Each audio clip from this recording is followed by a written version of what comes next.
तो स्वागत है आप सभी लोग का। तो आज की क्लास बहुत ही खास होने वाली है, ठीक है। तो मैं डायरेक्ट टू द पॉइंट बात करूंगा। और आज है थ्योरी की क्लास। थ्योरी यानी एलएलबी की जो एग्ज़ाम हो रहे हैं, यानी जो लॉ का टॉपिक है हमारी बौद्धिक संपदा विधियाँ, ठीक है, इंटेलेक्चुअल प्रॉपर्टी लॉ। ये क्या होता है, ठीक है। इसका मतलब कि जैसे आपने कोई नया आविष्कार किया तो कैसे वो आपके नाम से जाना जाएगा, क्या उसको कोई और इन्वेंट करके अपना नाम दे सकता है, कॉपी कर सकता है। कोई आपने गाना गाया तो क्या ऐसे पता चलेगा ये आपका गाना है, आपने पहले गाया है, आप उससे कैसे उसका अधिकार, उसका राइट आपके पास कैसे आएगा। तो ऐसे बहुत सारी ऐसे अमूर्त या अभौतिक जो दिखती नहीं है हमें, फिर भी हम उस पर अपना अधिकार जताते हैं या उस पर अपना कानूनी अधिकार लेते हैं, कैसे वो लेते हैं, ठीक है। तो आज हम इस पे बात करेंगे। बहुत ही शानदार क्लास होने वाली है और इतने आसान शब्दों में मैं आपको इस टॉपिक को ख़त्म करूँगा कि मेरी बातों पे एक कहानी की तरह मतलब लगेगा कि मैं एक कहानी सुना रहा हूँ और मेरी बातों में ही हर एक सवाल का जवाब आपको मिल जाएगा।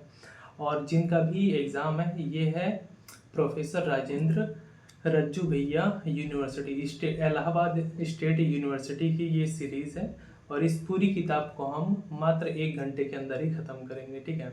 इसमें मात्र 4 टॉपिक हैं, 4 चैप्टर हैं और चारों चैप्टर में कंप्लीट इंटेलेक्चुअल प्रॉपर्टी लॉ ख़त्म हो जाएगा।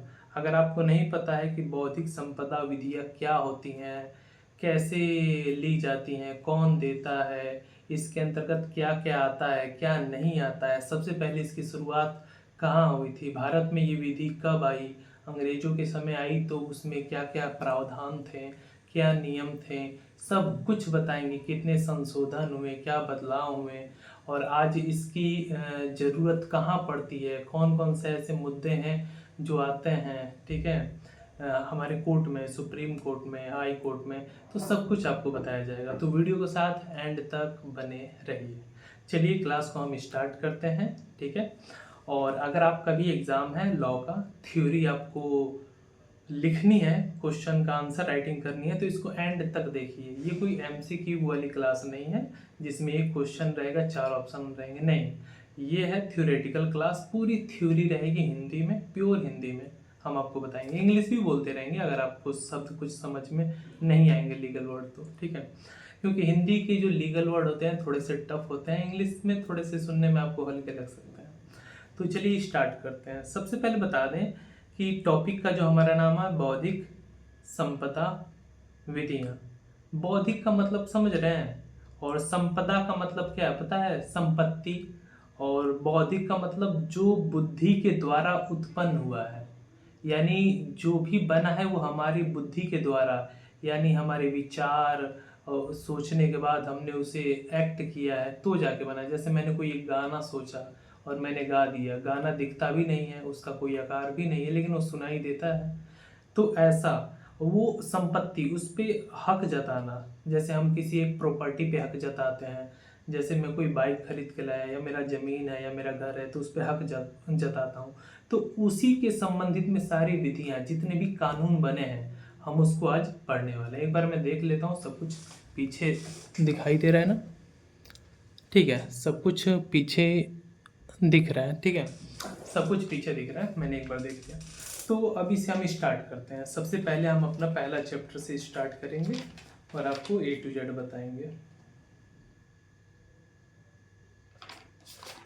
जो हमारा पहला चैप्टर होने वाला है आपके सामने है, जो हमारा पहला टॉपिक है, ठीक है, बौद्धिक संपदा अधिकार। जो बौद्धिक संपदा पे अधिकार हम कैसे स्थापित करेंगे, ठीक है, और किन किन पे स्थापित कर सकते हैं तो वो बताएंगे। सबसे पहले एक सिंपल क्वेश्चन है, पहले इसको रीड कर लेते हैं, एक लाइन का है, उसके बाद आंसर बता देते हैं, उसके बाद इस पे डिस्कस करेंगे।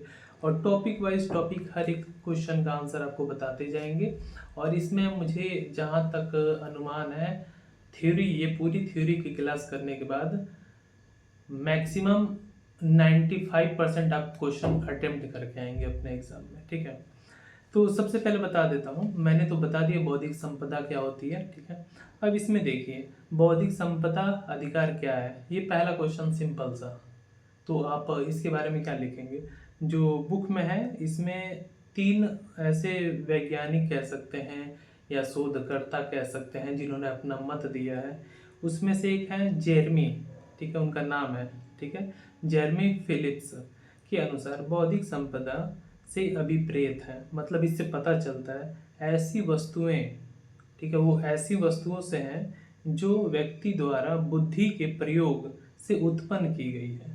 यानी जो व्यक्ति किसी आदमी के उसके बुद्धि द्वारा उत्पन्न की गई है, उत्पन्न मतलब उसके सोच विकास कौशल स्किल द्वारा वो बनाई गई है, ठीक है। तो ये जेरेमी फिलिप्स का आप नाम देखें उदाहरण दे सकते हैं, ठीक है। उसके बाद सामंड का आपने नाम सुना होगा, सामंड ने भी इसके बारे में कुछ कहा है, ठीक है। तो सामंड ने क्या कहा है वो भी देख लेते हैं। जो विधि द्वारा मानव कौशल और श्रम के अभौतिक उत्पाद के रूप में मान्यता प्राप्त करती हैं। इसमें भौतिक संपदा वे अभौतिक वस्तुएं हैं। अभौतिक एक होती है भौतिक वस्तु जिसे हम देख सकते हैं, जैसे ये है एक भौतिक वस्तु, ठीक है। मान लीजिए ऐसा कुछ जो हमें दिखाई देता है, ठीक है, वह है भौतिक वस्तु। अभौतिक वस्तु जो हमें दिखाई नहीं देता है, जैसे हम इसे सेकंड वर्ड में कह सकते हैं मूर्त अमूर्त। ये है मूर्त, दिखाई दे रहा है जैसे मूर्ति, और अमूर्त जो हमें दिखाई नहीं देता है, ठीक है। तो ये सामंड कह रहे हैं कि जो अमूर्त है मानव कौशल जो द्वारा, जैसे किसी के स्किल, किसी में अलग स्किल होती है कोई काम करने की, कोई अलग हुनर होता है, ठीक है। तो उसी स्किल और श्रम मेहनत, आप सोचेंगे, सोचने पे भी लोड पड़ता है, तो आप मेहनत तो कर ही रहे हैं, प्रैक्टिस कर रहे हैं, फिर आप कुछ नया बना रहे हैं, लिख रहे हैं पेज पे, तो मतलब आपकी स्किल पे डिपेंड करता है, ठीक है। तो उसके द्वारा, ठीक है, जो आविष्कार करते हैं, ठीक है, या जो उससे मतलब प्राप्त उत्पादन उसका करते हैं या उसका आविष्कार करते हैं, ठीक है, उसे कानूनी मान्यता दी जाती है, ठीक है। तो ये है बौद्धिक संपदा, ठीक है, अधिकार। तो इस पे आपको अधिकार मिलता है कि नहीं, आप इसके एक्चुअल ओनर हैं, आपने इसे बनाया, तो उसे रजिस्टर्ड भी करना रहता है। ये सब कुछ थोड़ा डीपली में जाऊंगा, लेकिन अभी छोटा छोटा छोटा छोटा टॉपिक थोड़ा आपको समझाऊंगा, ताकि आगे मैं जब इनको जोड़ के एक कहानी बनाऊं तो आपको और अच्छे से समझ में आए, ठीक है। देखिए अब इसके अंतर्गत आता क्या है, बौद्धिक संपदा में मुख्यतः निम्नलिखित विषयों को सम्मिलित किया गया। इसमें सिर्फ 4 से 5 चीज़ों को ही शामिल किया गया है, लेकिन आज के समय में दिन प्रतिदिन इसकी मांग बढ़ती जा रही है, ठीक है, क्योंकि जो इनकम का सोर्स है ना इससे ज़्यादा हो रहा है इस समय, और जिससे पैसा ज़्यादा आता है उस पर ज़्यादा चोरी भी होती है, उसकी ज़्यादा नकल भी होती है, उसके ज़्यादा केस भी आते हैं। तो इस समय 4 चीज़ प्रचलित है। एक है कॉपीराइट एक्ट। कॉपीराइट एक्ट 1957 से स्टार्ट है, इससे पहले भी था, लेकिन अभी हम भारत के बारे में पढ़ेंगे कि जो भारत में विधियाँ चलती आ रही हैं, उससे पहले अंतर्राष्ट्रीय समझौता को समझेंगे। देखिए अंतर्राष्ट्रीय संगठन बनते हैं, ठीक है, और अंतर्राष्ट्रीय संगठन में कई सारे देश मिलके किसी एक जो संगठन बनता है किसी नाम से, जैसे मान लीजिए व्यापार संगठन हो गया या अंतर्राष्ट्रीय बौद्धिक संपदा अधिकार संगठन हो गया, तो इसमें सब लोग सहमति देते हैं कि हम मिल बांट के, जैसे आपके यहाँ कुछ हुआ तो हम अगर उसका कॉपी करते हैं तो आपसे अधिकार लेंगे, आपके यहाँ से हम चोरी नहीं करेंगे, कुछ ऐसा जो और जोग्राफिकल इवेंट, यानी जोग्राफिकल कोई हमारे देश की चीज़ फेमस है तो वो हमारे देश के नाम से रजिस्टर्ड रहेगी, आपकी देश की है तो आपकी देश से रजिस्टर्ड रहेगी, और पूरे विश्व में वो फेमस रहेगी, और इससे ये उसका लोकेशन पता चलेगा, ठीक है। तो एक समझौता होता है, उसके भी बारे में बताऊंगा, वो कौन कौन से संगठन ऐसे 4 हैं और कौन से समझौते ऐसे हुए थे, उन सब के बारे में बताऊंगा, WTO के बारे में भी, ठीक है। तो इसमें पहला आ जाता है प्रतिलिपि अधिकार, कॉपीराइट एक्ट अधिनियम, ये पहला हो गया कॉपीराइट, इसके बारे में पूरी डिटेल हम बताएंगे, ठीक है। उसके बाद होता है एकस्व। एकस्व का मतलब होता है पेटेंट। कोई नया आविष्कार कोई करता है तो उसको पेटेंट का अधिकार दिया जाता है, यानी उसके नाम से रजिस्टर्ड कर दिया जाता है कि ये इसके एक्चुअल ऑनर है, ठीक है। तो अगर उसका यूज़ करना है, लाइसेंस लेना है, तो उनकी परमिशन लेना पड़ता है यूज़ के लिए। दूसरा है व्यापार चिन्ह, यानी डिज़ाइन, लोगो नेम, ठीक है, ट्रेड नेम, और कंपनी का जो डिज़ाइन हो गया, मतलब उसकी पहचान, जिससे उसको सिंपली पहचाना जाए, ताकि पता चले नहीं ये ओरिजिनल है। जैसे टाटा का सामान, सोनी का सामान, एप्पल का सामान, हर किसी का एक नाम, ब्रांड, लोगो होता है, ठीक है। उसी तरह डिज़ाइन के बारे में भी बात करेंगे। और इन सब की एक वैलिडिटी भी होती है कुछ कुछ की, ठीक है। इन्हें रजिस्टर्ड करना रहता है, ठीक है। तो इन सब पे बात करेंगे। उसके बाद देखिए, ये तो नॉर्मल हो गया कि ये 4 टॉपिक इसमें आते हैं। उसके बाद और क्या क्या आता है वो भी बताएंगे, ठीक है। यहाँ पे बौद्धिक संपदा की प्रकृति, नेचर क्या होना चाहिए वो भी मैं बताऊंगा, ठीक है। बौद्धिक संपदा के अंतर्गत भौतिक या मूर्त संपत्तियों से पृथक अभौतिक या अमूर्त वस्तुओं से संबंधित हितों और अधिकार के बारे में आते हैं। मतलब इसमें अभौतिक, मैंने शुरू में बताया अभौतिक क्या होता है, जो दिखाई ना दे, जिसे हम एहसास कर सकें, सुन सकें, ठीक है। और अमूर्त, जिसकी कोई आकार ना हो, ठीक है। और कुछ अपवाद भी हैं, उसे भी हम आपको बताएंगे, ठीक है। विधि द्वारा मान्यता प्रदान की जाती है और उनका संरक्षण किया जाता है। देखिए, हम क्यों विधि द्वारा इसको मान्यता देते हैं और उसको संरक्षण, प्रोटेक्ट करते हैं, ताकि उसकी कोई नकल ना करे, चोरी ना करे। हम इसे इसलिए करते हैं ताकि अगर कोई हमारे देश में कुछ नया आविष्कार करता है, और वैसे बहुत सारे लोग हैं जो कुछ नया आविष्कार करेंगे और देश के भविष्य यानी इकोनॉमिकल ग्रोथ में हेल्प करते हैं, तो हमें उन्हें सुरक्षा देना चाहिए और विधि द्वारा हमें उसको प्रोटेक्ट भी करना चाहिए, ठीक है। ताकि ऐसे और भी लोग उभर के आएंगे और अपनी स्किल से कुछ नया डेवलप करेंगे, कुछ नया आविष्कार करेंगे। तो एक तरफ से हम उनका मनोबल बढ़ाते हैं और उन्हें ये राइट्स दे के उनका सोर्स ऑफ इनकम, पैसे से भी हम उनकी मदद करते हैं। जैसे किसी ने कुछ आविष्कार किया तो उसे अगर उसका हम राइट देते हैं तो उससे उसकी कमाई होगी, ताकि ऐसे लोग और मेहनती निकल के बाहर आएंगे। तो किसी ने कुछ मेहनत किया और आप उसका कॉपी कर लोगे, नकल करके आप उससे आगे निकल जाओगे, तो ये एक प्रकार से उसके साथ नाइंसाफ़ी है। तो इसको दूर करने के लिए विधि द्वारा यहाँ पे मान्यता प्रदान, उसे मतलब मान्यता प्रदान सर्टिफिकेट दिया जाता है, साथ में संरक्षण भी किया जाता है, ठीक है। तो अब आगे देख लेते हैं। ये तो पहला क्वेश्चन आप आराम से समझ गए होंगे। अब जब ये समझ जाएंगे तो धीरे धीरे मेरी हर एक बात आप समझते जाएंगे, ठीक है। अब आगे देख लेते हैं। सबसे पहले इसमें देख लेते हैं बौद्धिक संपदा अधिकार की प्रकृति। ये तो मैंने बता दिया, नेचर क्या होती है। संपदा का मतलब क्या होता है, संपत्ति होती है, ये मैंने शुरू में ही बता दिया था। और ये अमूर्त और अभौतिक आविष्कारों पे दिया जाता है, ठीक है। ये भी मैंने आपको बता दिया था। जेरेमी बेंथम, ये जेरेमी फिलिप्स का क्या था इस पे कथन, वो भी मैंने आपको बता दिया था। सामंड का भी मैंने बता दिया, ठीक है। अब एक आ जाते हैं, ये 4 मैंने बता दिया, प्रतिलिपि अधिकार, एकत्व यानी पेटेंट, व्यापार चिन्ह और डिजाइन, ठीक है। उसके बाद आगे आ जाते हैं, जो इम्पोर्टेंट है वही मैं आपको बताते जाऊंगा, जो मैक्सिमम आपके एग्जाम में आएगा। और कुछ तो रिपीटेड इसमें रहते हैं, सीरीज भी आप लेंगे ना तो एक ही क्वेश्चन को घुमा फिरा के उसका जवाब लिखा रहेगा। अगले सवाल में भी आधा आंसर वैसा ही रहेगा। तो मैं सिर्फ वही बताऊंगा कि एक आंसर से आप 5 आंसर लिख सकते हैं, ठीक है।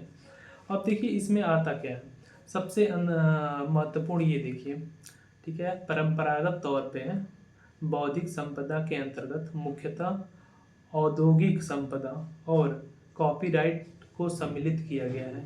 औद्योगिक संपदा को भी इसमें शामिल किया गया है। उसमें क्या आता है वो भी बताता हूँ, ठीक है।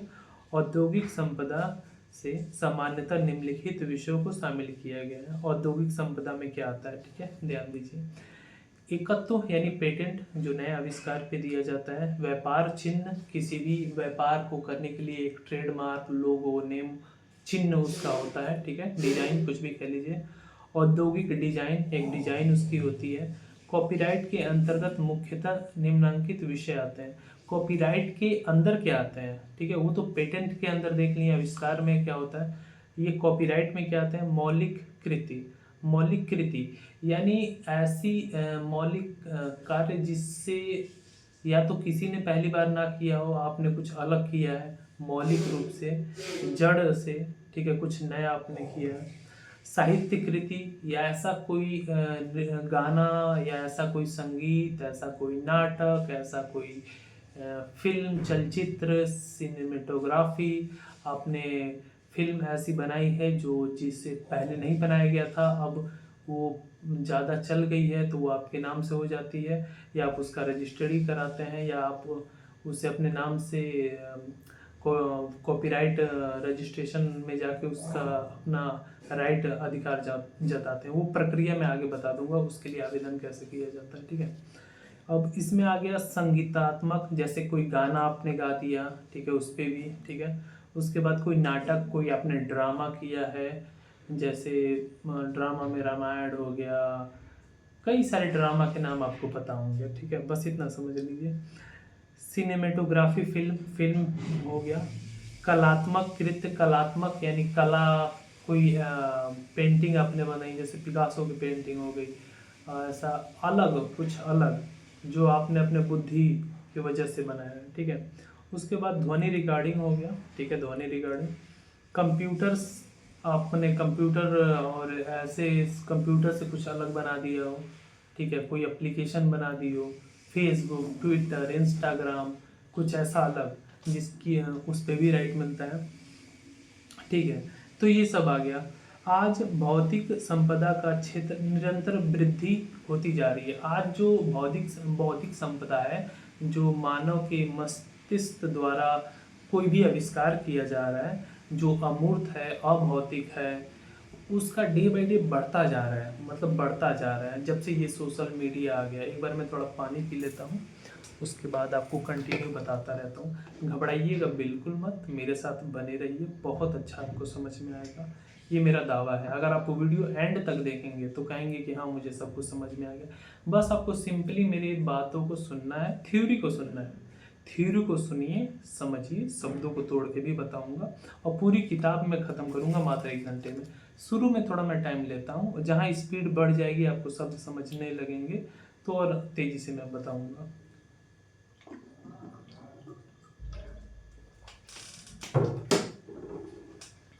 बौद्धिक संपदा से क्या आशय है? आशय क्या है? जैसे किसी के हितों की रक्षा करना, ठीक है, इसका मेन आशय है। उद्देश्य, इसका उद्देश्य क्या है? हितों की रक्षा करना, प्रोत्साहन देना, मनोबल बढ़ाना और संरक्षण करना, ठीक है, ये इसके मुख्य उद्देश्य हैं। आगे देख लेते हैं, ठीक है। कोई उसे सेल कर सकता है, व्यापार कर सकता है, ठीक है। अगला क्वेश्चन है हमारा, बौद्धिक संपदा का ऐतिहासिक पृष्ठभूमि की विवेचना कीजिए। ऐतिहासिक, किसी भी चीज़ का ऐतिहासिक अगर बैकग्राउंड पे जाएंगे तो पहले आदि मानव हम थे, तो वैसे इसका भी ऐतिहासिक बैकग्राउंड है, इतिहास है। इतिहास में क्या, जैसे अतीत में मनुष्य का जीवन भ्रमणशील था। मनुष्य का जीवन पूरी तरह से प्रकृति पर आधारित था। पहले हम ये नहीं था कि अगर आपने कुछ बना दिया तो सिर्फ आप ही उपयोग करोगे, वो उसे नेचर का पाठ मान के सभी लोग उसका उपयोग बराबर करते थे। लेकिन धीरे धीरे क्या हुआ, लोगों में व्यक्तिगत अधिकार का भावना आती गई। अगर कोई घर बनाता है तो वो अपने लिए बनाता है, अगर कोई खेती कर रहा है तो वो अपने लिए कर रहा है। धीरे धीरे व्यक्तिगत भावना, कोई गाड़ी बना रहा है तो अपने लिए बना रहा है, कोई बैलगाड़ी बनाया तो अपने लिए बनाया। अगर बैलगाड़ी चाहिए तो लोगों को उससे खरीदना पड़ता था, और वो बनाने का तरीका सबको नहीं बताता था। डे बाई डे ऐसे ही क्रम में बढ़ता गया, ठीक है। तो वस्तुओं, सामान और इसका धीरे धीरे सभ्यता का विकास हुआ, ठीक है। ठीक है, एकता और संगठन का महत्व, ठीक, इसमें सिंपल में मैं आपको कुटुंब, परिवार, ठीक है, जो मैंने बताया वही है, ठीक है। इसका ऐतिहासिक मतलब कैसे कैसे लोगों में ये जागरूकता हुई बौद्धिक संपदा के बारे में कि ये भी कुछ होता है, अगर मैंने बनाया है तो इसका अधिकार मेरे पास रहना चाहिए, मैं इससे कुछ कमा सकूं। तो ये डे बाई डे लोगों में ऐसे आइडिया आते गए, ठीक है।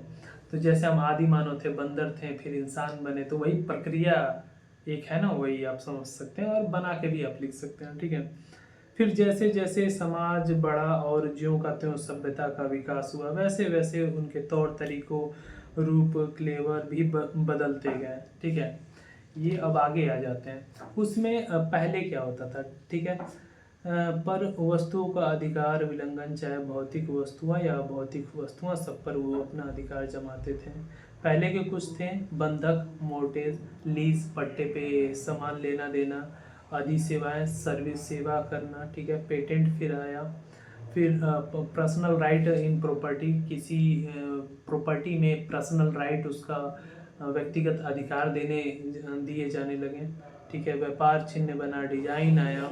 ठीक है, उसके बाद इस समय प्रचलन में सिर्फ 4 हैं। प्रचलन में 4 कौन से हैं वो भी देख लेते हैं। 19वीं शताब्दी के बाद औद्योगिक क्रांति आई। वो जैसे 19वीं शताब्दी के बाद इसमें औद्योगिक क्रांति का मतलब इसका ज़्यादा प्रचलन हुआ 1800 में, 1900 में इसकी ज़्यादा, जब अंग्रेज आए तो उनसे पहले उन्हीं के देश में था, इंग्लैंड में, चाहे पेरिस में, ब्रिटेन में, मतलब उधर ही ज़्यादा इसका प्रचलन था। हमारे देश में अभी बहुत लेट में आया सबसे।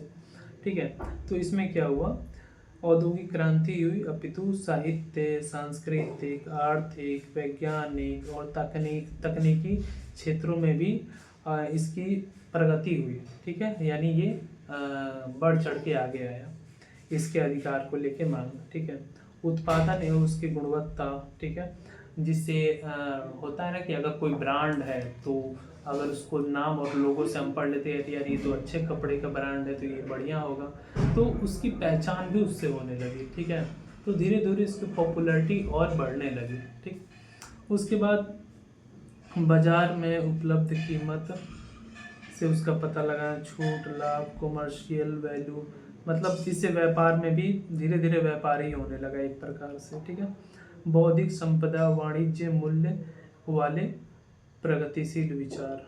ठीक है, विकास के पक्षकार होते हुए समाज की उन्नति करना। ठीक है, समाज से जुड़े धीरे धीरे जागरूकता आने लगी।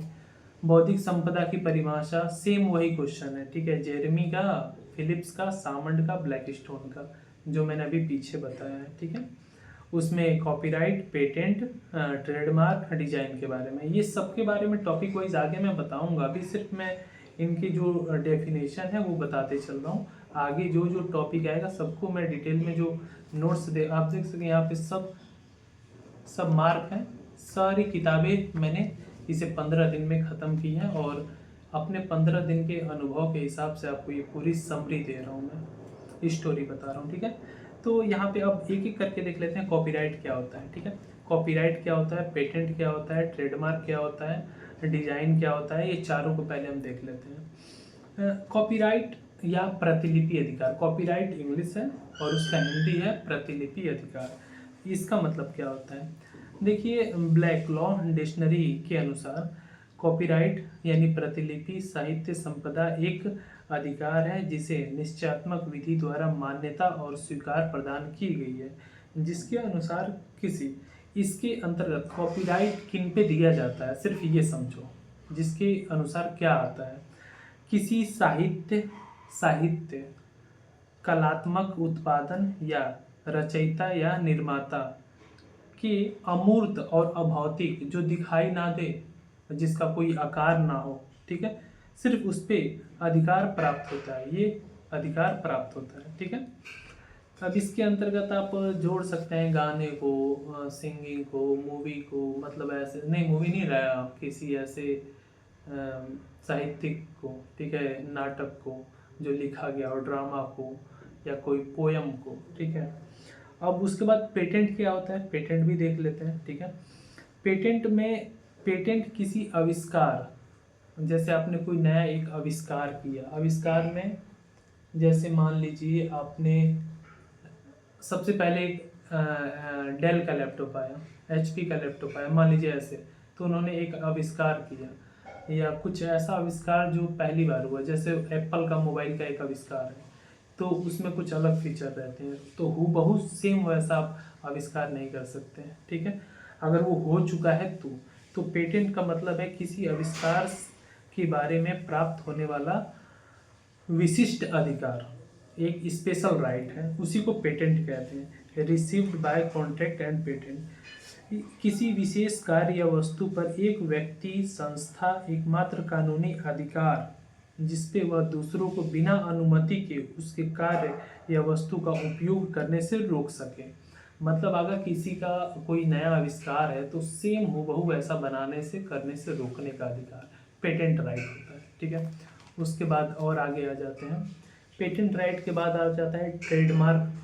ट्रेडमार्क क्या होता है, ठीक है। ट्रेडमार्क, ट्रेडमार्क एक व्यापार चिन्ह अर्थात ट्रेडमार्क दृश्य प्रतीक होता है। कोई एक दृश्य ऐसे प्रतीक होगा, ऐसे लोगो जैसे दिखेगा कि कोई एक लोगो है, ट्रेडमार्क है। ठीक है। आकृति जैसे टाटा का हो गया, ठीक है, टाटा कंपनी इतनी बड़ी है, उसका आपने ट्रेडमार्क देखा होगा। ठीक है। लेबल, लेबल और पहचान ब्रांड का नाम के रूप में हो सकता है। ब्रांड का नाम टाटा, यही हो गया टाटा, रिलायंस, जियो और आपकी ऑडी। ठीक है। तो ये हो गया। भिन्न भिन्न के युग बनते हैं जो कंपनी की पहचान स्थापित करते हैं। इनसे कंपनी की पहचान होती है। ऑडी की 4 ऐसे रिंग चूड़ियाँ किसी गाड़ी पे लगी हैं तो साफ साफ लगेगा ये ऑडी की गाड़ी है। BMW, ठीक है, ट्विटर का एक्स का साइन है। ठीक है। तो ऐसे, ठीक है।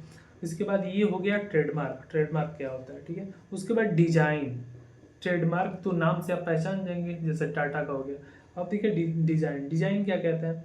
डिजाइन किसी, डिजाइन का मतलब है डिजाइन से किसी वस्तु पर किसी औद्योगिक प्रसंस्करण और साधनों द्वारा 2 आयाम या 3 आयामों को अथवा दोनों रूप से लगाई गई आकृति। मैं लीगल वर्ड को हिंदी में अपने समझाता हूँ, पहले इसे मैं पढ़ लूँ। विन्यास, पैटर्न, आकलन या रेखा, रंग सम्मिलित। जैसे ये कलरफुल होता है। किसी चीज़ की डिज़ाइन अगर कोई बनती है ना, तो जैसे उसमें सब कुछ मिक्स रहता है। कोई एक वर्ड रहेगा उसको डिजाइन कर देंगे, या वर्ड रहेगा ही नहीं रहेगा, कुछ ऐसे किनारा बना देंगे, चाहे गोल बना देंगे, स्टार बना देंगे। तो ये सारी डिजाइनें होती है, कलरफुल होती हैं, थोड़ी अलग होती हैं। तो आप समझ गए होंगे। डिजाइन में एप्पल का कटा हुआ आधा से, वो भी एक प्रकार का डिजाइन ही है। ठीक है। ठीक। अब नीचे आ जाते हैं, ये तो इसके अंतर्गत आ गया। तो ये 4 चीजें समझना था। अब आगे और देख लेते हैं। विपो, विपो क्या होता है वो भी हम समझेंगे। ठीक है। अंतर्राष्ट्रीय स्तर पर बौद्धिक संपदा अधिकार के विकास की आलोचनात्मक व्याख्या कीजिए। ठीक है।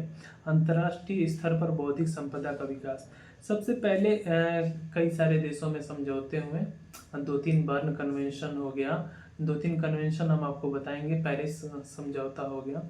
इसमें ये हुआ कि बौद्धिक संपदा से जुड़े जो अधिकार हैं और जो कॉपी ना हो सके या इसके हितों की रक्षा कैसे करें, इन पे समझौता हुआ। कुछ देशों ने मिलकर हस्ताक्षर किए, भाग लिए, और उनमें ये हुआ कि अगर आपके देश में कुछ अलग होता है तो हम उसकी पहचान आपके देश के नाम से रजिस्टर्ड कर देंगे। जैसे मान लीजिए बनारसी साड़ी हो गए, कहीं के रसगुल्ले हो गए, कहीं के कोई फूल हो गए, किसी देश का कोई गाना हो गया, कोई नृत्य हो गया, कोई डांस हो गया, तो कुछ भी ऐसा। ठीक। तो विपो, विपो के बारे में आप आराम से नेट पे पढ़ लीजिएगा, विपो क्या होता है, और इसके बारे में 10 लाइन आराम से आप लिख सकते हैं। ठीक है। उसके बाद थोड़ा आगे आ जाते हैं। ये समझौता इसी के अंतर्गत हुआ है, 1710 में। ठीक है। 1883 में हुआ है। ठीक है। और 1967 में हुआ है। ठीक है। तो इसका स्थापना की गई। ठीक है। थोड़ा डिटेल में अभी मैं थोड़ा बताऊंगा तो एक कहानी थोड़ी लंबी हो जाएगी, वीडियो 2 घंटे से ज़्यादा, तो आपको थोड़ी बोरिंग लगेगी। तो मैं टू द पॉइंट मेन बताते हुए आगे चल रहा हूँ। ठीक है। अब इसमें क्या आते हैं, जब ये समझौता हुए तो इसमें साहित्य, विपो के अंतर्गत क्या आते हैं मैं बताता हूँ। लेकिन विपो में मोटे तौर पर परिभाषित किया गया है। इसमें बौद्धिक संपदा निम्नलिखित आते हैं। विपो में क्या क्या आता है बस वो देखो। ठीक है। साहित्य, कलात्मक, वैज्ञानिक कार्य, लिटरेचर, आर्टिस्टिक एंड साइंटिस्टिक, प्रदर्शन करने वाले, कलात्मक प्रदर्शन, परफॉर्मेंस ऑफ आर्टिस्ट, आर्टिस्ट की जो परफॉर्मेंस है, मानव प्रयास के सभी क्षेत्रों का आविष्कार, जो सभी फील्ड में मानव के आविष्कार हैं, वैज्ञानिक खोज, डिस्कवर, साइंटिफिकली डिस्कवर जो हो गए, औद्योगिक डिजाइन, इंडस्ट्रियल डिजाइन, ट्रेडमार्क, सेवा चिन्ह, ठीक है, सर्विस मार्क एंड ट्रेडमार्क, अनुचित या आप कह सकते हैं प्रोटेक्ट अगेंस्ट यूनिफेयर कंपटीशन, सुरक्षा करना उनके अधिकारों की। ठीक। भारत में भौतिक संपदा की विकास की विवेचना कीजिए। इस पे सवाल बन सकता है, ये सवाल पक्का आएगा। ठीक है। भारत में मैं इसको आंसर पूरा पढ़ूंगा, ये आप देखो, ये ज़रूरी है। उसके बाद जो जो ज़रूरी है मैं WTO के बारे में बताऊंगा, मेन के बारे में बताऊंगा। भारत में बौद्धिक संपदा के विकास की विवेचना करिए, ये सवाल है, जवाब सुनिए। भारत सरकार ने बौद्धिक संपदा अधिकारों के निर्माण और संरक्षण के लिए अनुकूल वातावरण स्थापित करने और देश में बौद्धिक संपदा प्रशासन को मजबूत करने के लिए ठोस कदम उठाए।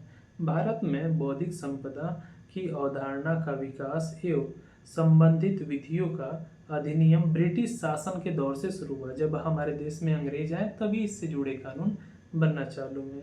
प्राथमिक तौर पर स्वतंत्रता से पूर्व भारत में बौद्धिक संपदा अधिनियम अंग्रेजों द्वारा अधिनियमित थी। जो आज़ादी से पहले जो अंग्रेज बनाए थे नियम वही प्रचलित थी, वही चल रही थी, ठीक है। इंग्लैंड के कानून पर आधारित थे, इंग्लैंड के कानून पे आधारित थे जो भी बौद्धिक संपदा अधिनियम थे, ठीक है, इंग्लैंड के कानून पे आधारित थे। भारत में बौद्धिक संपदा के अंतर्गत संबंधित अंतर्राष्ट्रीय अभिसमयों, संगठनों एवं संधियों का सदस्य राज्य बना और बौद्धिक संपदा अधिनियमों का संरक्षण के लिए सफल प्रयास भारत में शुरू किए गए। हमने अंतर्राष्ट्रीय समझौताओं पे भी हस्ताक्षर किए और देशों से मिलके भी अपना जर्नी आगे की सीखी। मतलब लोग, देखिए हम कहाँ से सीखेंगे, दूसरों से ही सीखेंगे, तो उनसे मिलेंगे तभी तो हम सीखेंगे। तो ऐसा ही था। भारत विश्व व्यापार संगठन का सदस्य है, भारत विश्व व्यापार वर्ल्ड ट्रेड ऑर्गेनाइजेशन का सदस्य है, ठीक है, और गेट तथा ट्रिप्स समझौते पर हस्ताक्षर किया है, गेट तथा ट्रिप्स समझौते पे भी हस्ताक्षर किया है। भारत में बौद्धिक संपदा विधियों को विशिष्ट राष्ट्रों की विधियों के समक्ष होने के लिए आवश्यक अधिनियमित संशोधन एवं परिवर्तन किए जा रहे हैं। भारत में बौद्धिक संपदा अधिकार से संबंधित विधियां निम्नलिखित 5 हैं। प्रतिलिपि अधिकार, कॉपीराइट एक्ट 1957 और 1919 में संशोधित है, यथा संशोधित है, ठीक है, अभी वो वाली चल रही है। ट्रेडमार्क अधिनियम 1919 वो अब तक चल रहा है, ठीक है। माल का भौगोलिक उत्सर्जन रजिस्ट्रीकरण एवं संरक्षण अधिनियम 1919, मतलब जोग्राफिकल इंडिकेशन, जैसे बनारसी साड़ी, रसगुल्ला, जिलेबी, इनके लिए, ठीक। उसके बाद यहाँ पे इधर 3 और है, ठीक है।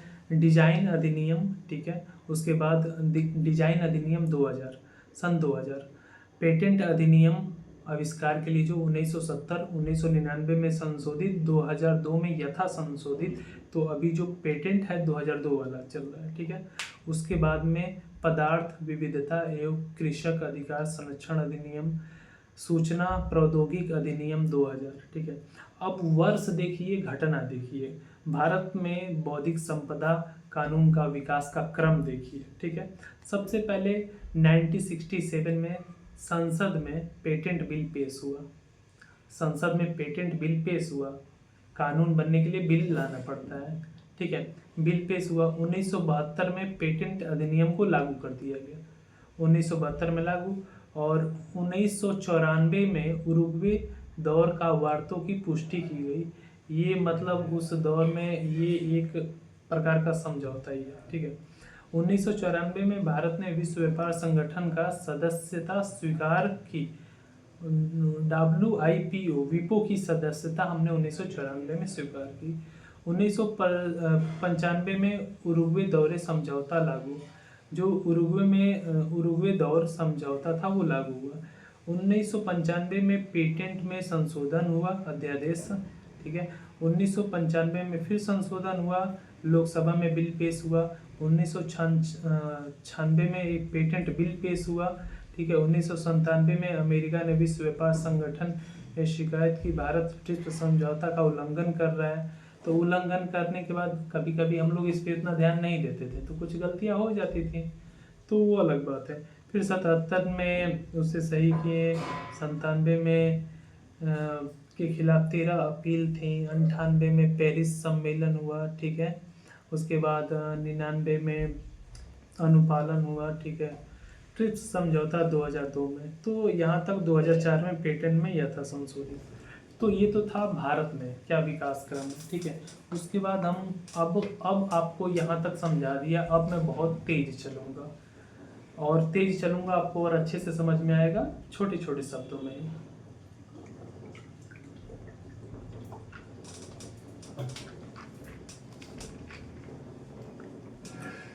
अब यहाँ पे है WTO के बारे में पढ़ना है, विश्व व्यापार संगठन के बारे में।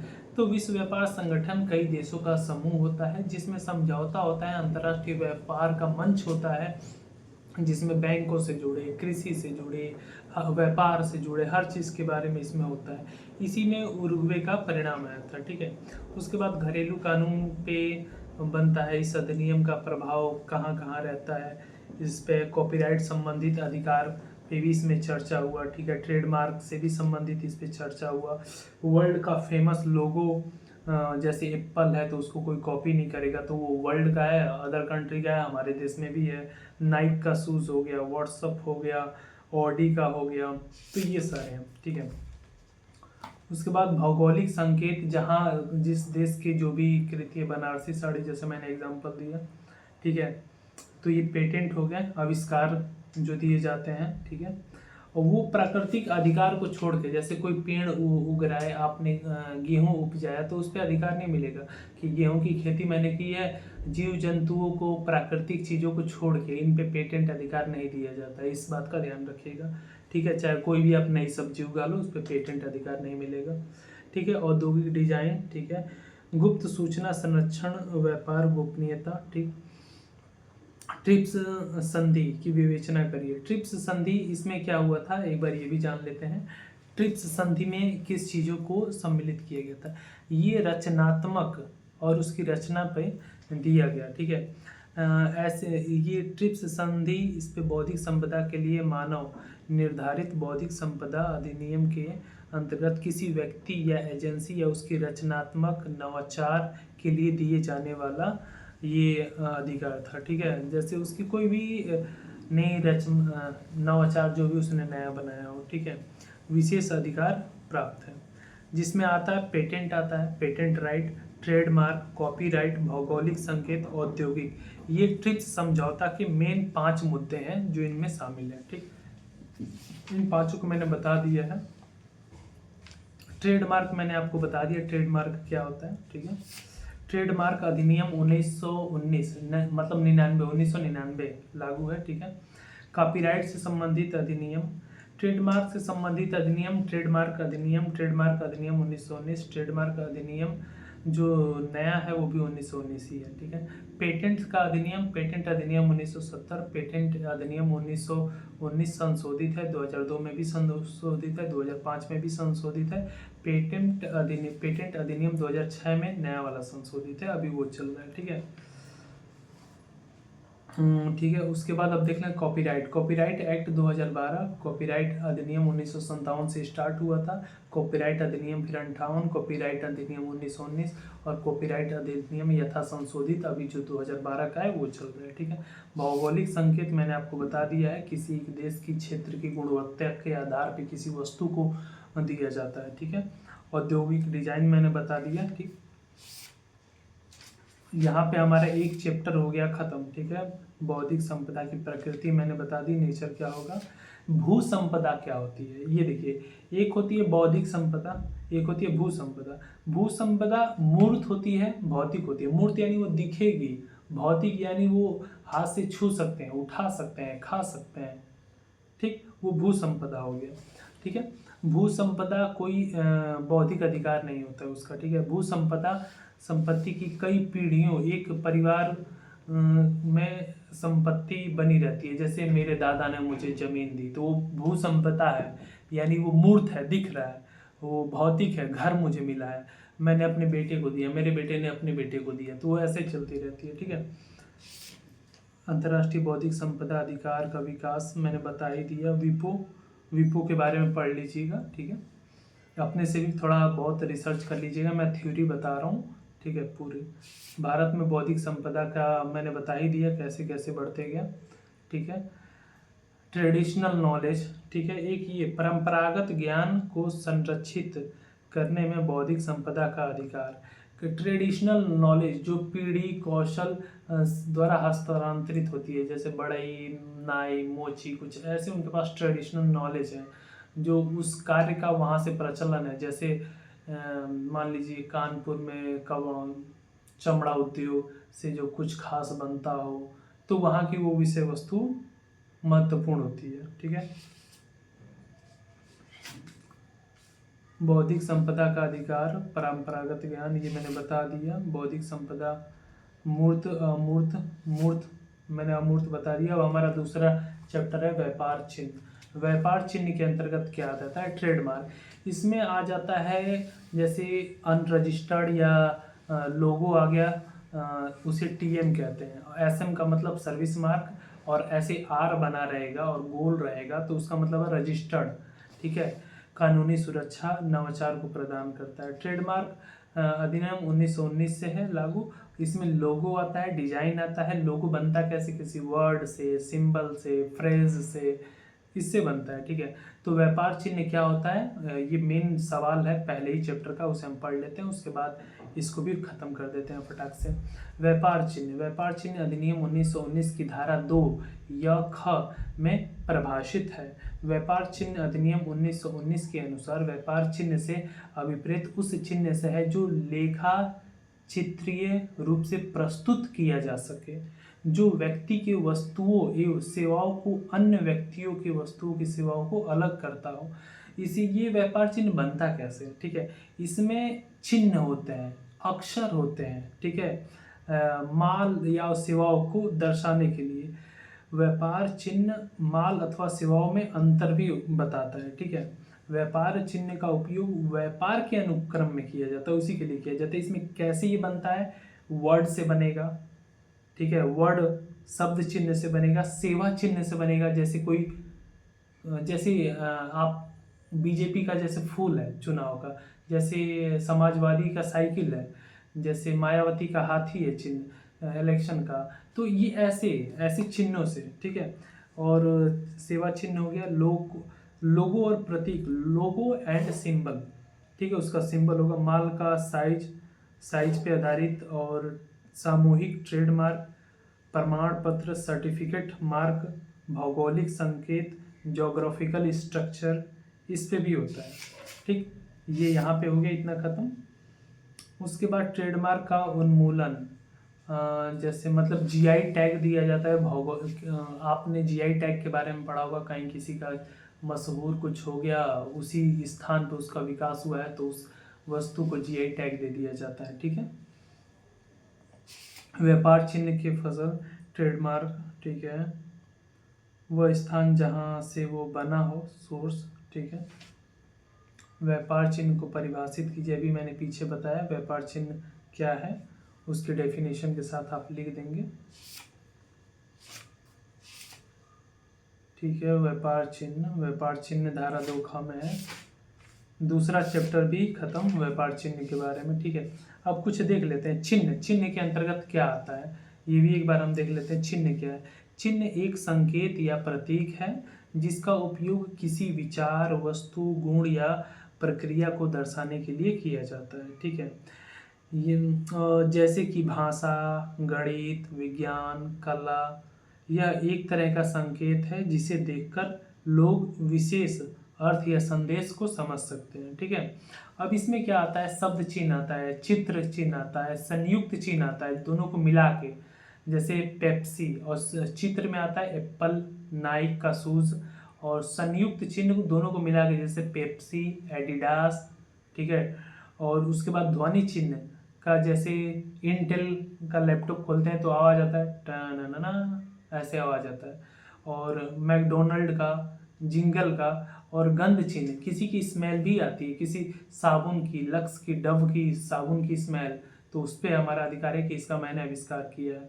व्यापार चिन्ह के अंतर्गत आते हैं। अब लोगो में एप्पल का लोगो, वो बाइट किया हुआ ऐसे आधा सेव। ठीक है। नाम कोको कोला, मैकडोनल्ड, और slogan Naik, just do it. एक ब्रांड का एक स्लोगन भी होता है, एक वर्ड का, तो सिर्फ वो उसका स्लोगन रहता है। जैसे शुरू में मोदी जी इलेक्शन में आए थे तो हर हर मोदी, घर घर मोदी, एक स्लोगन चला था, तो याद है ना कि स्लोगन किसका है? तो जस्ट वैसे ही इनका भी होता है। उद्देश्य क्या होता है? कानूनी संरक्षण, उपयोग का क्षेत्र, मान्यता और पंजीकरण का अधिकार, पंजीकरण भी कराना रहता है, उदाहरण, ठीक है, इन सब का है। तो ट्रेडमार्क मैंने बता दिया क्या हो गया, ट्रेडमार्क भी आपका खत्म हो गया, ठीक है। ट्रेडमार्क, आविष्कार, उद्देश्य। अब आता है हमारा कॉपीराइट। कॉपीराइट क्या होता है वो हम जानेंगे, ठीक है। कॉपीराइट के बाद अब हमारा चौथा चैप्टर है, चौथा चैप्टर देख लेते हैं। कॉपीराइट खत्म होने के बाद उसे भी हम फटाक से खत्म कर देंगे। कॉपीराइट के बाद पेटेंट, पेटेंट जो आविष्कार के लिए दिया जाता है, ठीक है। कॉपीराइट पढ़ लेते हैं। कॉपीराइट ये क्रिएटर्स का राइट है, जो कुछ भी क्रिएट करते हैं। सॉफ्ट फंक्शन है, ड्यूरेशन ऑफ राइट, उसका एक टाइम पीरियड भी होता है। आप ने कुछ आविष्कार किया, कोई गाना गाया, तो आपके मरने के 60 साल बाद वो सार्वजनिक हो जाएगा, उसका हर कोई उपयोग कर सकता है, कोई कॉपी कर सकता है, आप उस पर कोई दावा नहीं कर सकते। तो उसके लिए एज लिमिट भी दी गई है कि कब तक रहेगा, ठीक है। उसके बाद स्पेशल राइट होता है, पैसा कमाने का अधिकार ये आपको देता है, ठीक है। उसके बाद कॉपीराइट में क्या क्या आता है, लिटरेचर आता है, आर्ट आ जाता है, कला, म्यूज़िक आता है, ड्रामा आता है, फिल्म आती है, साउंड रिकॉर्डिंग आती है, ठीक है। नवाचार को प्रोत्साहित किया जाता है। प्रतिलिपि अधिकार यानी कॉपीराइट एक्ट 1957 याद रखिएगा, ठीक है। प्रतिलिपि अधिकार से आप क्या समझते हैं, इस क्वेश्चन का आंसर हम पढ़ देते हैं, ताकि एक क्वेश्चन का एक आंसर डिटेल में बता देता हूँ, क्योंकि उससे मिलता जुलता सारा क्वेश्चन इसमें रहता है, ठीक है। प्रतिलिपि अधिकार यानी कॉपीराइट का अर्थ क्या है? कॉपीराइट एक अधिकार है जो कानून द्वारा साहित्य, नाटकीय, संगीत, कलात्मक कार्यों के निर्माताओं, जो इन कार्यों के निर्माण करता है, ठीक है, और छायांकन फिल्मों और ध्वनि रिकॉर्डिंगों के निर्माताओं, ठीक है, को वास्तव में यह अधिकार एक बंडल है, अधिकारों का एक बंडल है, जिनके अन्य बातों के साथ साथ इनके अधिकार दिए जाते हैं, ठीक है, उनके अनुकूल, ठीक है, उनके लाभ के लिए, उनके कामों के लिए, संरचना के लिए, थोड़ी सी भिन्नता के लिए, ठीक है। अब इसमें ब्लैक लॉ डिक्शनरी के अनुसार क्या कहा गया है वो भी एक बार देख लेते हैं। किसी साहित्य या कलात्मक उत्पादन, ठीक है, के रचयिता या निर्माता को अमूर्त एवं अभौतिक, अमूर्त यानी जो दिखाई ना दे, अभौतिक यानी जो दिखाई ना दे, जिसे छू ना सके, प्राप्त हो, जिसके अंतर्गत वह उत्पाद कृति के बारे में एक विशिष्ट अवधि तक उसे मुद्रा एवं विक्रय का अन्य अधिकार रखता है। मतलब उसे बेचने और बेचने का भी अधिकार वो रखता है, जब तक वो नहीं चाहेगा उसका उपयोग कोई नहीं करेगा, ठीक है। ये होता है कॉपीराइट, सिंपल, इन पे कॉपीराइट दिया जाता है। अब कॉपीराइट कैसे दिया जाता है वो भी जान लेते हैं। आप देख लें किस पे दिया जाता है, ठीक है, किसी कलाकृति पे, ठीक है, ये तो मैंने सब बता दिया, ठीक ठीक, ये भी बता दिया। ये मानव मस्तिष्क की उपज है, मानव के दिमाग के द्वारा, ठीक है, यह संविधियों द्वारा संरक्षित की जाती है, विधि द्वारा संरक्षण इसको प्रदान की जाती है। यह कृति मौलिकता मतलब मूल रूप से उससे ही उत्पन्न होती है, ठीक है। कृति स्वामी के अनन्य अधिकार प्रदान करती है। कोई भी कृति जो स्वामी उसका है, उसके पास उसका अनन्य अधिकार है, यानी अनलिमिटेड, उसका वो कितनी बार भी उपयोग करे या कितनी बार भी बेचे, ठीक है। कॉपीराइट एक्ट 1957 याद रखना। प्रतिलिपि अधिकार कार्य प्रणाली के सुविधा पंजीकरण, प्रतिलिपि अधिकार बोर्ड उपबंध, एक प्रतिलिपि अधिकार बोर्ड होता है, कॉपीराइट बोर्ड, वहाँ जाके आपको रजिस्ट्रेशन कराना रहता है। उसके लिए आप लिखित आवेदन करेंगे, फिर उसका एक शुल्क होगा, उसका भुगतान करेंगे, फिर इंतजार करेंगे, वो बोर्ड चेक करेगा कि मिलता जुलता किसी जगह का आपने कॉपी तो नहीं किया है। जब वो श्योर हो जाता है कि नहीं आपने किसी की नकल नहीं किया है, फिर वो आपको अधिकार आपके नाम से रजिस्टर्ड कर देता है, ठीक है। ये प्रोसेस होती है। संरक्षित में इतिहास क्या बताना है कॉपीराइट का। इसे प्रतिलिपि अधिकार 1957 की धारा 14 में परिभाषित किया गया, स्पष्ट किया गया। धारा 14 में कॉपीराइट है, बस इतना ध्यान रखना, ठीक। इसमें कंप्यूटर से भी जो कृति है, कृति जो भी जनता द्वारा सामूहिक रूप से अनुकूल, उदाहरण, ठीक है। दुनिया का सबसे पहला कॉपीराइट कानून इंग्लैंड में लागू हुआ था। दुनिया का सबसे पहला कॉपीराइट कानून 1710 में इंग्लैंड में लागू हुआ, ठीक है, इस बात का ध्यान रखिएगा। ये बैकग्राउंड है, इतिहास है। बर्न कन्वेंशन प्रत्येक अलग अलग देश के अलग अलग कार्यों को पंजीकृत करने वाला आवश्यकता के साथ दर है। मतलब बर्न कन्वेंशन भी रजिस्ट्रेट से संबंधित बताता है, ठीक है।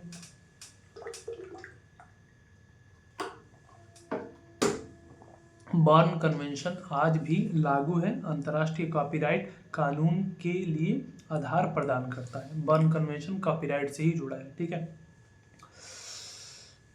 उसके बाद थोड़ा सा नीचे आ जाते हैं, भारत में कॉपीराइट का इतिहास।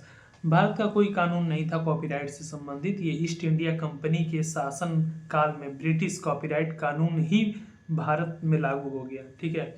सन 1847 में ईस्ट इंडिया कंपनी ने भारत में कॉपीराइट एक्ट बनाया, जिसकी बहुत ही सीमित प्रावधान किए थे। 1911 में ब्रिटेन कॉपीराइट एक्ट पारित हुआ, जो भारत में सभी उपनिवेशकों पर भी लागू कर दिया गया। भारत में आवश्यकता के अनुरूप संशोधन कॉपीराइट 1914 अतिरिक्त आया और कुल इसमें 15 धाराएं थी, ठीक है, भारत में। फिर 1914 में इसे भी निरस्त कर दिया गया। फिर 1957 में संशोधन किया गया, 1971 में इसमें संशोधन किया गया और ये अब तक चलता आ रहा है, ठीक है। फिर 2000 में भी संशोधन किया गया इसमें, ठीक है। कॉपीराइट, ठीक है, प्रतिलिपि, कार्य और शक्तियाँ, इसकी कार्य और शक्तियाँ लिखित होना चाहिए, ठीक है।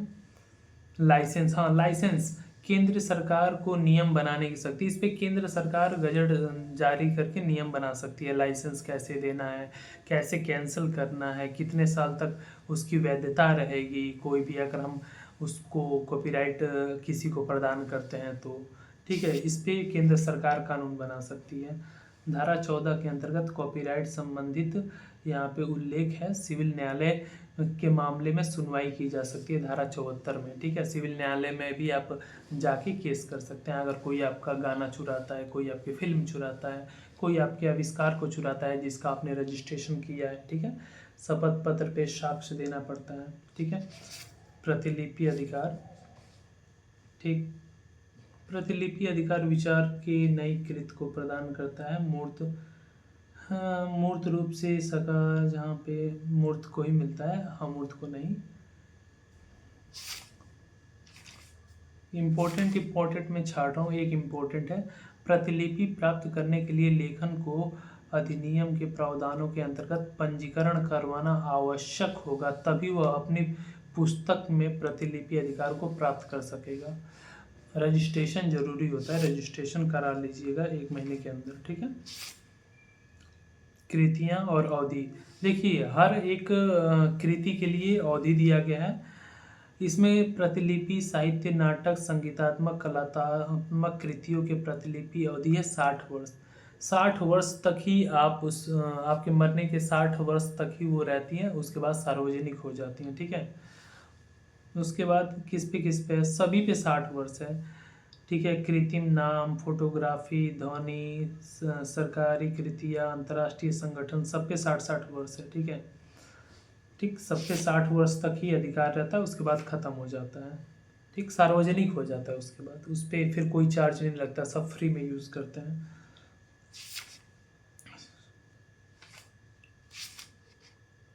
मोरल राइट ऑफ ऑथर, रचयिता के नैतिक अधिकार की व्याख्या करिए। दूसरों को श्रेय, मतलब बचने के बाद प्रतिष्ठा और अधिकार, जैसे मतलब कि उसके मोरल राइट भी होते हैं। मोरल राइट मतलब उसकी सेल्फ, जैसे मैं एक लाइन पढ़ देता हूँ, रचयिता के नैतिक अधिकार के अंतर्गत निम्नलिखित बातें आती हैं।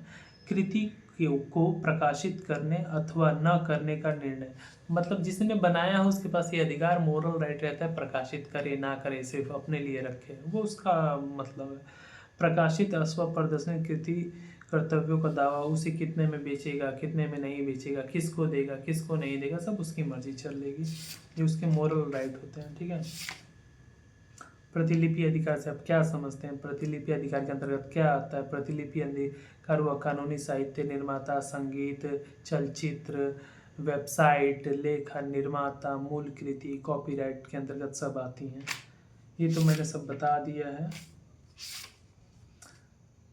उन्हीं कृतियों के बारे में अनुज्ञप्ति जारी की जा सकती है और संग्रहण किया जा सकता है जिसके बारे में अधिकार स्वामी लिखित व प्रशासनिक रूप से अधिकृत हो। ठीक।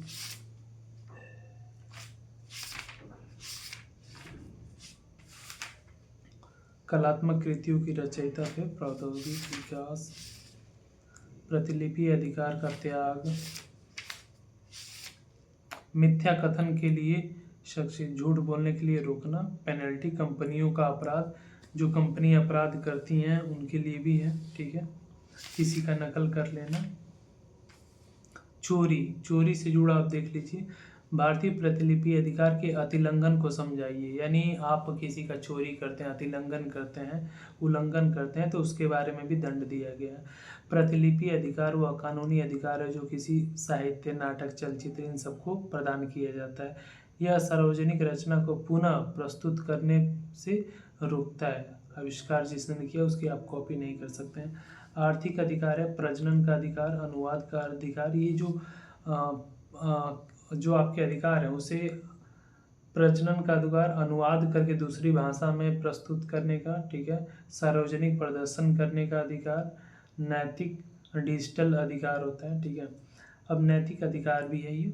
उसके बाद उदाहरण, किसी लेखक के अनुमति के बिना किसी पुस्तक की प्रतियों को बनाना या बेचना, ये सब चोरी में आते हैं। ठीक है। किसी कला के अनुमति के बिना उसकी पेंटिंग की नकल करना, किसी संगीतकार की अनुमति के बिना उसका संगीत की नकल करना, ये सब चोरी है।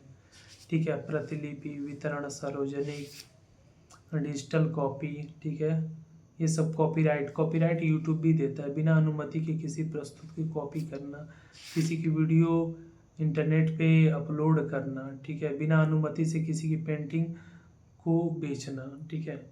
फौजदारी दंड, सिविल राहत, आप पे दंड लगाया जाता है, अर्थदंड, पेनल्टी लगाया जाता है और उस पे आपको फिर वो पेनल्टी देना पड़ता है। ठीक है। पहली न्यूनतम 50,000 रुपये से लेके 2 करोड़ तक जुर्माना लगाया जा सकता है। ठीक है। इस बात का ध्यान रखिएगा। बड़ी बड़ी कंपनियों जैसे गूगल हो गई, दोषी पाए जाने पे इन पे इतना लगाया जा चुका है। ठीक है। फेयर यूज़ के लिए, ठीक है, कॉपीराइट के रजिस्टर्ड के लिए, रजिस्ट्रेशन कराने के लिए आपको क्या चाहिए, कृति का नाम बताइए, लेखक का नाम बताइए, प्रकाशक का नाम बताइए, कॉपीराइट ओनर का नाम बताइए, अन्य विवरण सब दीजिए। धारा 44 के अंतर्गत सब सारी जानकारी आपको देनी पड़ेगी अगर आपको रजिस्ट्रेशन किसी आविष्कार का कराना है तो। ठीक है। बर्न के अनुच्छेद, बर्न का भी मैंने आपको बता दिया इन्वेंशन के बारे में। प्रतिलिपि अधिकार का क्षरण, वीपो के बारे में पढ़ लीजिएगा, मैं बार बार बोल रहा हूँ। प्रकाशक कौन होता है, धारा 3 में प्रकाशक को परिभाषित किया गया है। प्रतिलिपि अधिकार 1957 के अंतर्गत प्रकाशक से जनता को कृति को प्रकाशित देखकर या जनता को कृति को दूरसंचार देकर कोई कृति उपलब्ध अभिप्रेत कराता है। पब्लिशर जिसे कहते हैं।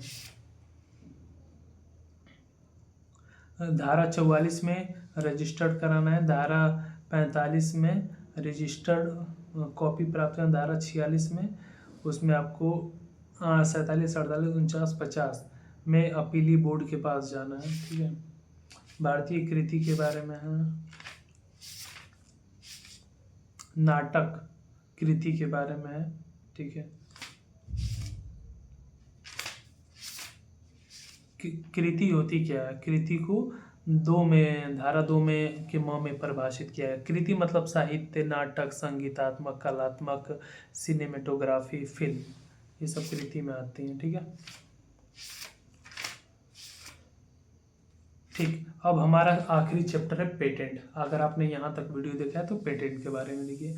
आविष्कार पर दिए जाने वाला ये होता है किसी अपना नवाचार आविष्कार को बढ़ावा देने के लिए और नकल से रोकने के लिए पेटेंट राइट होता है। ठीक है। ये किसी डिजाइन और उपयोगी पादक पे दिया जाता है। पेटेंट का क्या मतलब है, पेटेंट शब्द की उत्पत्ति लैटिन भाषा से होती है, पेंटियर से, जिसका अर्थ है खुला रहना, प्रकट करना। पेटेंट मतलब ऐसा प्रकट करना, दिखाना, जिसे देखने से पता चले। ठीक है। संप्रभु शक्ति द्वारा आविष्कार की सहमति अवधि बनाए रहने के लिए उपयोग करने के लिए उसको पेटेंट कुछ अधिकार प्रदान किए जाते हैं, ठीक है। इसमें आवेदन, इसका रजिस्ट्रेशन कैसे होता है, आवेदक को प्रस्तुत करना रहता है प्रकाशन आवेदन, उसमें सब कुछ उसको पेटेंट की में उसको जानकारी देना पड़ता है कि आपने कैसे कैसे इसको बनाया है। ये नहीं कि आप किसी चीज़ को उठा के लेके जाएं और अपने नाम से रजिस्टर्ड करा लें। जैसे यही है, इसका मुझे अधिकार चाहिए कि इसको मैंने बनाया है, तो मैं इसको जाके बताऊंगा भी कि मैंने क्या क्या लगा के इसको बनाया है। मैं वहाँ पे डेमो भी दिखाऊंगा अगर वो मांग देंगे तो जाके मुझे इसका अधिकार मिलेगा, ठीक है। आवेदन की प्रक्रिया क्या है, ठीक है। पेटेंट का उद्देश्य क्या होता है, अनुसंधान को प्रोत्साहित करना, जो बनाने वाली कंपनियां उनको प्रोत्साहित करना कि हम आपको सुरक्षा दे रहे हैं, आप बनाइए, आपकी नकल कोई नहीं करेगा, ठीक है। वैज्ञानिक सोच को उत्पन्न करना, वैज्ञानिक सोच को मनोबल को और बढ़ावा देना ताकि लोगों में और बढ़े, विकास की प्रक्रिया को तीव्र करना, पेटेंट को बढ़ावा देना, राष्ट्रीय औद्योगिक प्रगति को बढ़ावा देना, इकोनॉमिक को बढ़ावा देना, जो मैंने शुरू में बताया था, लोगों के जीवन स्तर की गुणवत्ता को सुधार करना, ठीक है। ये है इम्पोर्टेंट। पुरस्कार देना, कभी कभी हम सम्मानित करने के लिए उन्हें पुरस्कार भी देते हैं, ठीक है, जो भी उसके आविष्कारकर्ता होते हैं।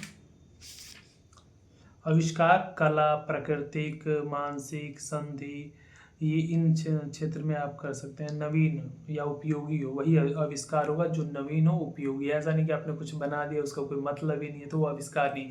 आविष्कार ऐसा हो जो उपयोगी है, दूसरों के उपयोग में आ सके, उससे कोई फ़ायदा हो, ठीक है। जैसे ब्लूटूथ सुनने का फ़ायदा है, वायरलेस, ठीक है, बड्स, ईयरबड्स बोलते हैं।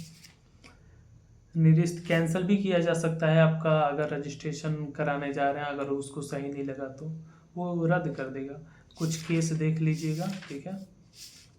हाँ, मृत आवेदन पे पेटेंट की धारा 44, ठीक। पेटेंट का अधिकार आवेदन फाइल किए जाने की तारीख से 20 वर्ष तक हो। पेटेंट का जो राइट रहता है वो 20 साल रहता है, कॉपीराइट का जो राइट रहता है वो 60 साल तक रहता है, ठीक है। ये लिमिट मैं बता रहा हूँ, दोनों में अंतर है।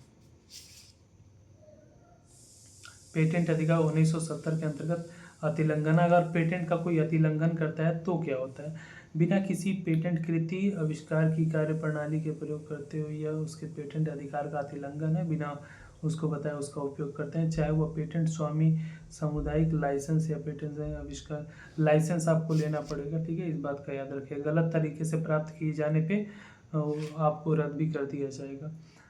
दीवानी उपचार, प्रशासनिक उपचार, आपराधिक उपचार, ये सारे उपचार आपको दिए जाते हैं, ठीक है, पेटेंट राइट में। भारत में पेटेंट राइट के इतिहास 14 वर्ष तक निर्माण करने का 1872 में पेटेंट व डिजाइन अधिनियम बना, उसके बाद ये 1911 में लागू, 1930 में पेटेंट में अनुदान फिर 16 वर्ष के लिए बढ़ा दिया गया, 1950 में फिर 1952 में यथा संशोधन किया गया। पेटेंट डिजाइन पे दिया जाता है, ठीक है, आविष्कार पे दिया जाता है। ऐसी वस्तु, हमने इस किताब को पूरा कर दिया, खत्म, अवार्ड भी दिया जाता है, ठीक है। ये किताब हो गई लगभग पूरा खत्म। आविष्कार, चुनौती, डोमन साइबन, तो यहाँ तक हमें इसे कर दिए खत्म। और इसे आप पढ़ लीजिएगा, जो प्राचीन यूनान से शुरू हुई फिर भारत में आई, ठीक है, पढ़ लीजिएगा। भारत में इसका 1847, 1911, 1957, 1970, 2002, 2005, फिर विश्व बौद्धिक संपदा संगठन बना 1970 में संयुक्त राष्ट्र द्वारा। ये संयुक्त राष्ट्र की 15वीं एजेंसी है जिसमें बौद्धिक संपदा से संबंधित अधिनियम कानून बनाया गया, ठीक है।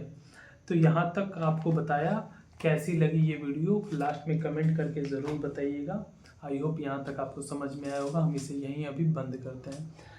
चैनल को सब्सक्राइब कर लो, लाइक कर दो, शेयर कर दो अपने दोस्तों में जिनका भी लॉ का एग्ज़ाम है, जिन्हें थ्योरी समझना है बौद्धिक संपदा अधिनियम का।